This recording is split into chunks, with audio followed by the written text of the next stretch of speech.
we're looking at the culture in the Pacific as a whole, not just in Fiji. We shared that saying prayers was something that we always started in meetings, opening with a prayer and closing with a prayer, and very strong values that we hold within the various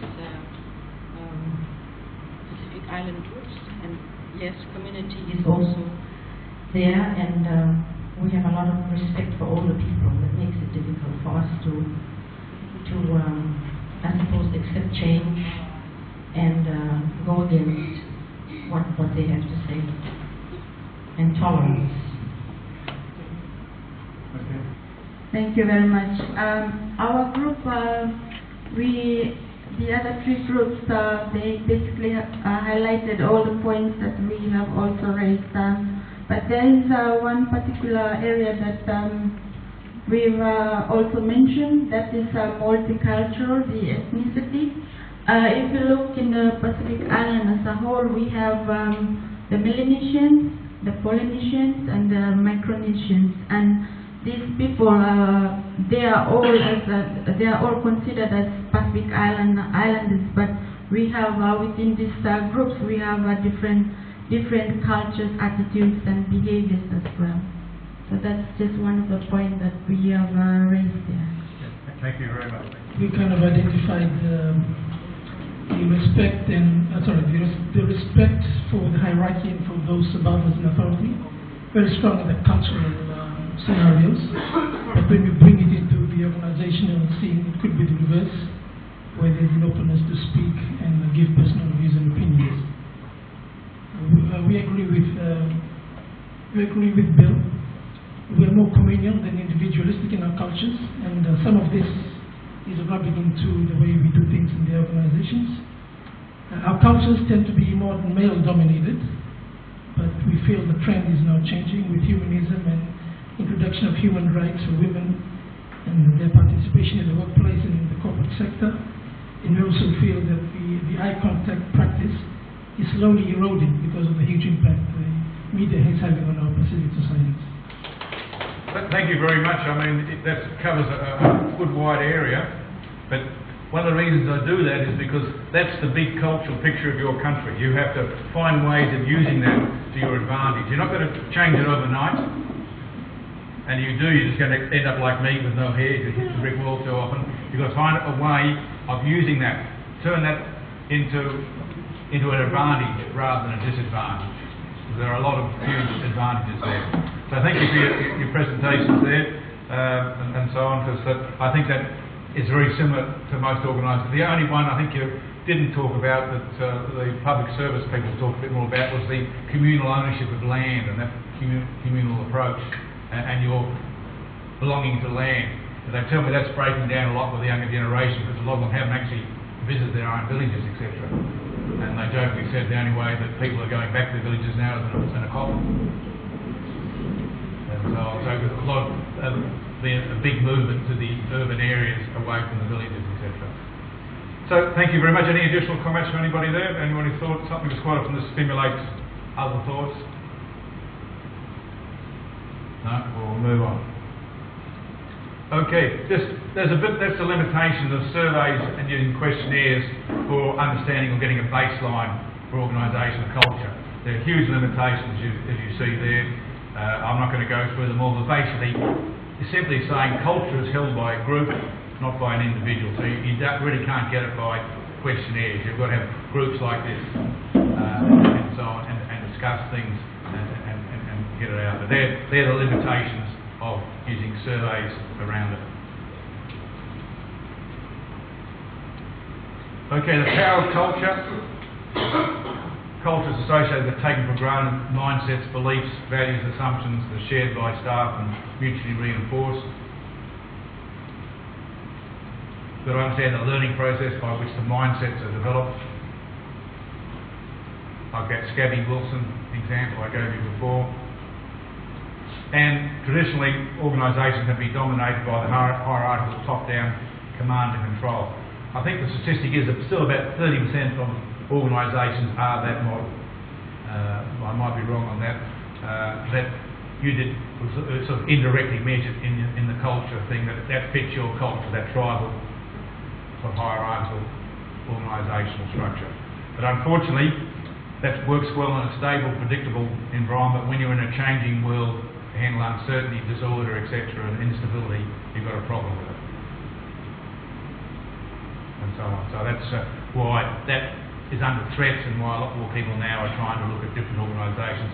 And also the computer chip's broken down. You don't need that big structure to get information up now. You can cut out layers because you can get it through the computer, through your own computers, etc. Okay, the potency of mindsets often revolves around the fundamental aspects of life, and this is reinforcing some of the issues you mentioned in the culture, nature of time, space, human nature, human activity, how you look at truth, and how do individuals and groups relate to each other, the importance of work, family and self-development. And the Western world's going through a rethink of being available 24/7. And I'll talk a bit more later on how that doesn't fit in the way we are biologically. And you talked a bit about the role of women and so on. In Australia now, a person starting their career, most likely their first boss will be a lady. And you go back 3 or 4 decades, that wasn't the case. So there's been a whole shift, especially at the lower levels. The women are still finding it hard to get to senior levels. Okay, these are the 5 major elements of organisational culture, what it does. Again, I've been informed that people can read faster than I can speak, and also saves my voice, so you can read the 5 things. You can see how culture is pretty important and pretty powerful.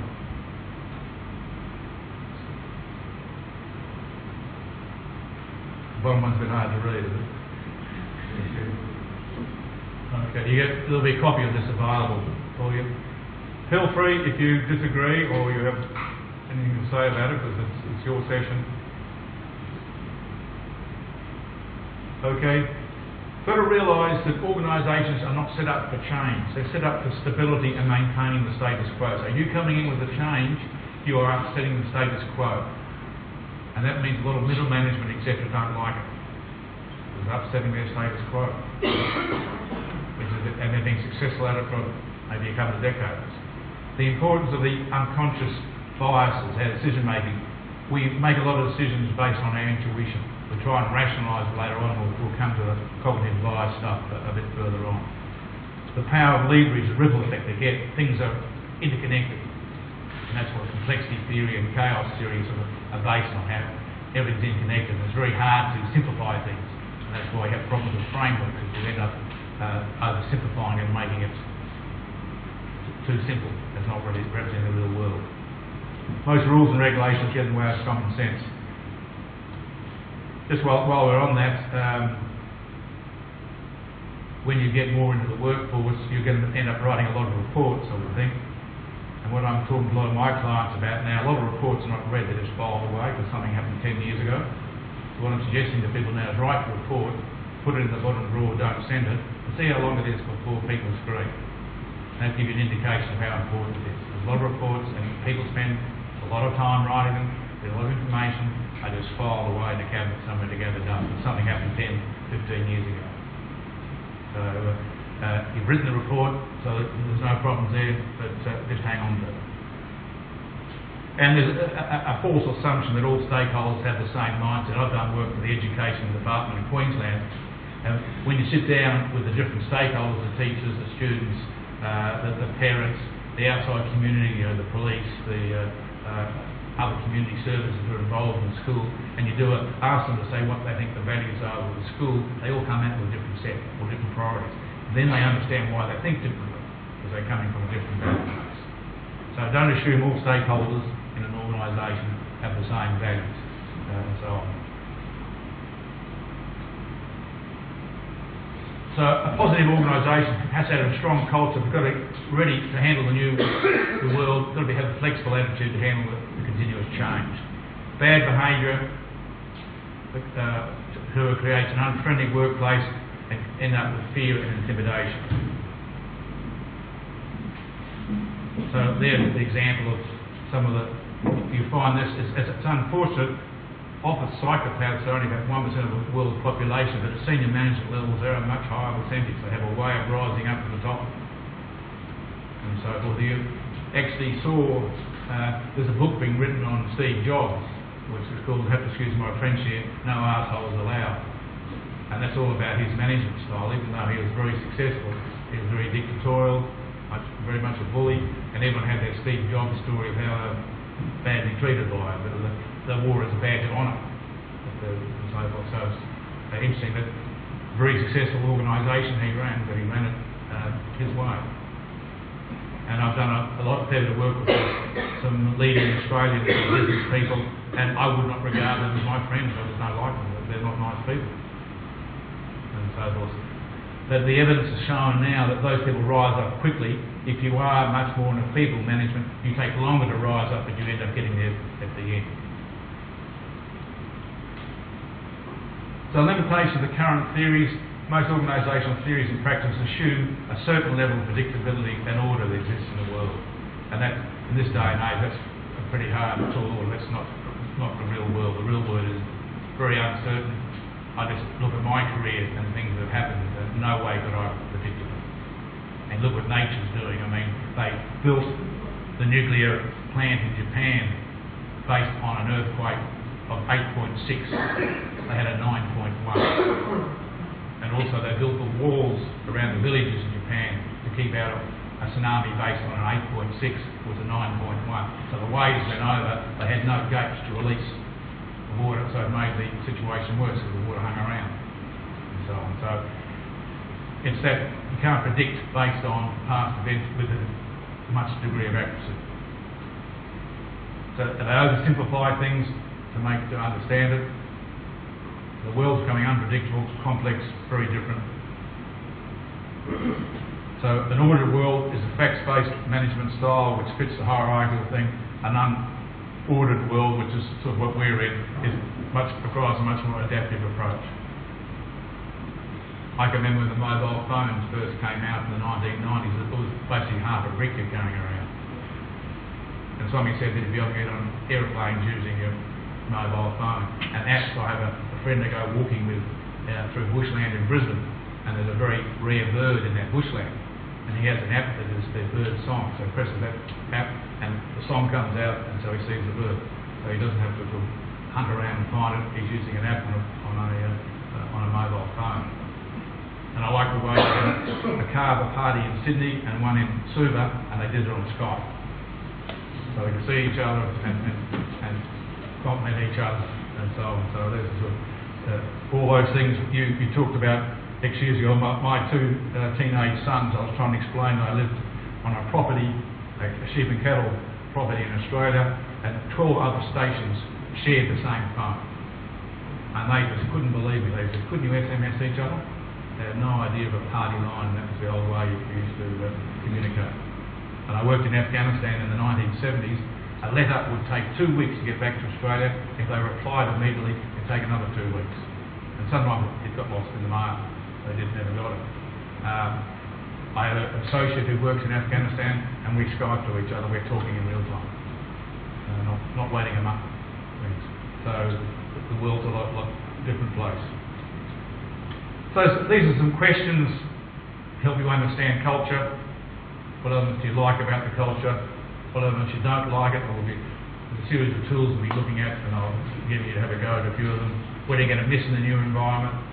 What are the elements of the current culture that are most applicable to the new environment? What are the elements of current culture that are not appropriate in the new environment? What's required to modify the current culture? So there's some good questions to help you understand about culture, and so I've got a questionnaire I'll be handing out here later on, which is one that works around these. So again, another way to look at a culture, this is especially linked with change. And actually, this is a bit of a sales plug. These tools are in this book, which is the 60 change tools all around culture in this book. And I'm being a salesman. This is normally 100 Fiji dollars, but I'm selling it tonight for 70. So if you're interested in a lot of these tools, they're in here and so forth. Fiji has been my best place for buying it. Like I use them a lot in the workshops, etc. So there's some questions to help you look at a culture. But I'm just going to go through a few examples fairly quickly to give you a feel. They're all sort of saying things in different ways. Therefore, it's up to you to choose which questions are most suitable. Don't take these as set in concrete. You change them to suit your situation. The wording's wrong, feel free to change it. Okay, another way to understand cultures is to break it into the three, which is artefacts, espoused values, and underlying assumptions. Artefacts are what you see, the visible signs. Like I've said before, going to a client half an hour early to see what you observe, what they dress like. Is there a lot of laughter? Well, they're all very serious. Is it open plan office or closed door? Are they security conscious? How does the receptionist treat you? You just plonk you in the corner and leave you there while you offer your cup of tea. The espoused values is getting down to your basic values, your mission statement, etc., and your values. But the real hard one is the underlying assumptions. What are the real things that make that culture tick? The hero stories, the anti-hero stories. And that's, you need to go and usually talk to somebody who's been there a while to get those, because they're embedded, and people just take them for granted who've worked there a long time. So this is just, it's exploded out. So what I suggest in your groups, choose a culture you're familiar with. Maybe, when I assume you're all working, or you've all worked in organisations. What we quite often do is say, you remember the first organisation you went to, look at artefacts, espoused values and underlying assumptions when you first turned up. So in your groups, have a go at using those three ways of looking at a culture. Choose a organisation. Now, if you want to break up into smaller groups because you come from different organisations, I've got no problem with that, and so on. So have a go at using that tool to help you look at a culture. Look at the artefacts, the espoused values, the strategies, the goals, philosophies, and then try and understand what the underlying assumptions are. So you work out how you handle it. It's called self-organising. You mature people. Go for it. Having to look at the artifacts or the visible organizational structures and processes,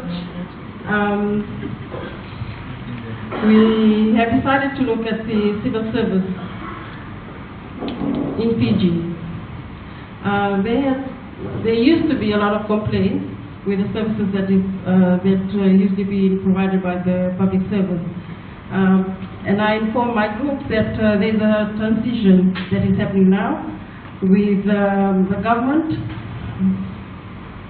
ensuring there's a change in culture and bringing in